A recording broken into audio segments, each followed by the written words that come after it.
And this event will not be complete without another very important solidarity message.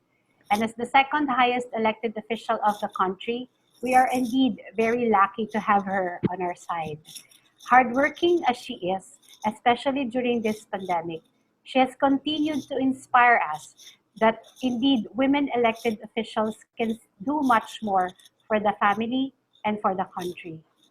As I have said, and I will say this again, let us all welcome the one and only Vice President of the Republic of the Philippines, Honorable Maria Leonor G. Robredo, VP Leni.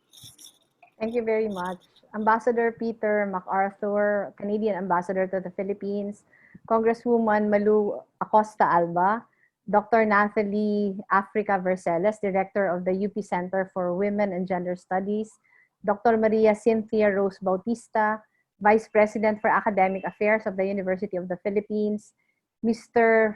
Ferdinand Vincent Hermoso, Coordinator for Online Learning of the Angat Bayi Project, my dear fellows, resource speakers, and peer mentors, guests, local officials who are with us this afternoon, magandang hapon po sa inyong lahat. It has been 6 months since we started the second wave of Angat Bayi Political Empowerment Fellowship Program. Para napakatagal na panahon na. Nitong June lang, nagkaroon tayo ng pagkakataong magkumustahan online. Ngayon naman, with the pandemic still putting physical gatherings on hold, nandito pa rin tayo, finding creative ways to meet, to connect, and learn from each other. Pinapatunayan ninyo, wala talaga makakapigil sa kababaihang gustong iangat ang kapwa nila babae. Women leaders like you, especially, who step up to the plate as we face these uncertain times. Despite the challenges, you persevere. Ginagawa ang kayang gawin, pinupunan ang kayang punan, at tinutulungan ang kayang tulungan. Ito ang pinapakita ninyo sa amin, and it is the kind of leadership that we need today. One that is competent and compassionate, that empowers and nurtures, listens and empathizes, that constellates and collaborates, and strives to move forward despite adversity. Nung magkakasama tayo noong February, I spoke to you about the greatest challenge before us. Kung paano natin maitatranslate sa ground ang mga pinaglalaban at pinaniniwalaan natin. Kung paano natin maaabot ang pinakamaliliit nating mga kasama. At maramdaman nila nakasali sila sa usapan. Na walang naietsa puwera. At para sa kanila mismo itong mga espasyong binubuo natin. None of us expected to be tested this intensely in the time of COVID-19.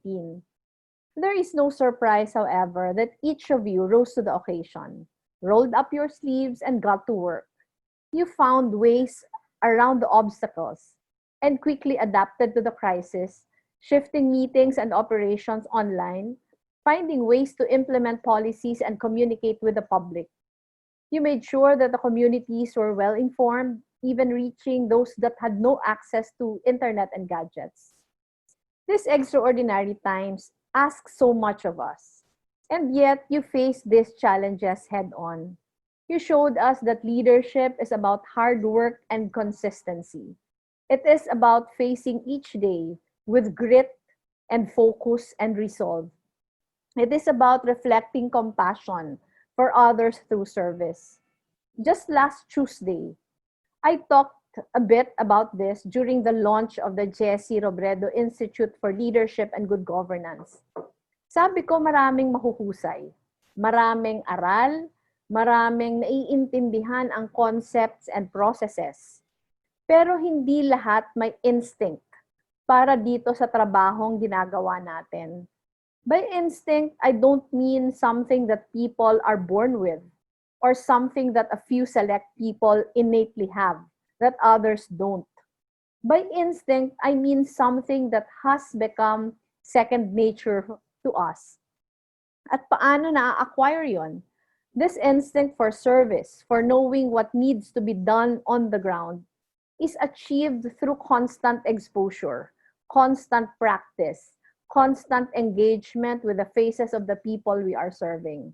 Parang muscle memory siya. And like all positive loops, the more you do it, the more you get a handle on it.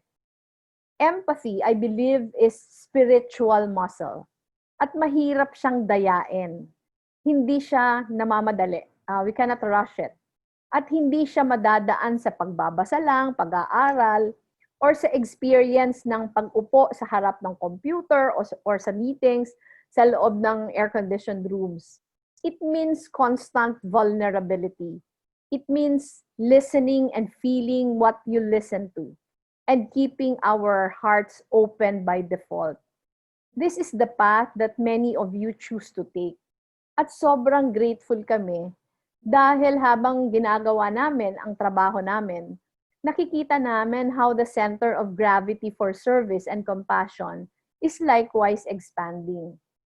Alam naman ninyo na maliit lang ang opisina namin, pero never na ginawa namin itong dahilan para hindi makapagtrabaho ng maayos.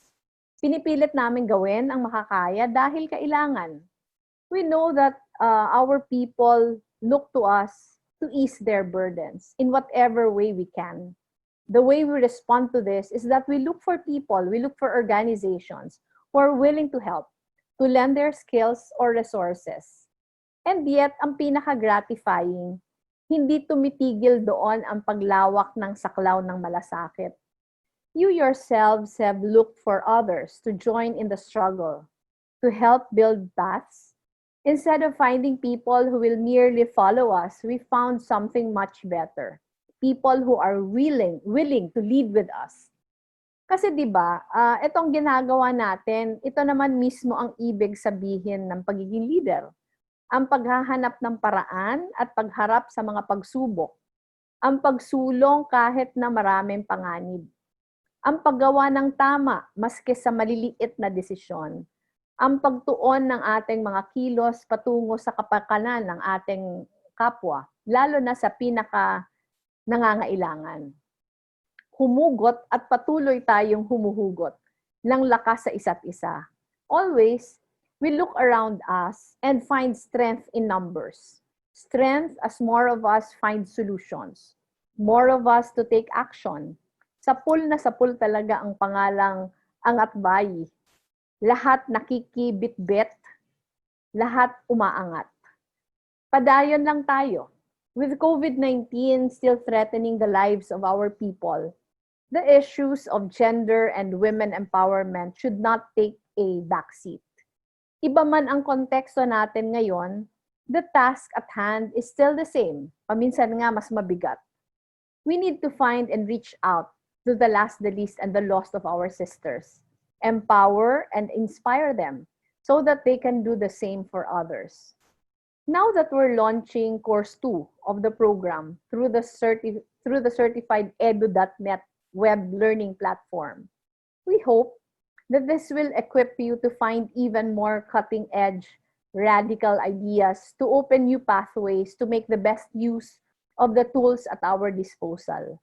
To ask questions that challenge the way things are. Hindi nakokontento sa status quo or the way things have always been done.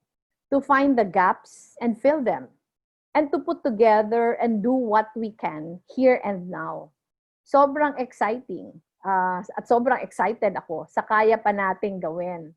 Lalo na dahil siguradong dadami pa tayo at lalalim pa ang kakayahan natin sa launch na ito.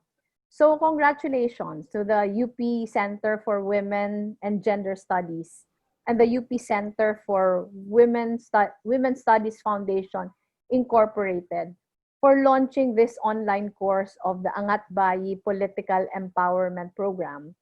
And of course, to Ambassador MacArthur and our partners from the Canada Fund for Local Initiatives of the Embassy of Canada. Thank you very much for your constant support. To all our fellows, thank you very much. Sana hindi kayo mawala ng pag-asa. Sana hindi magsawa sa paninilbihan. Mabuhay po kayong lahat.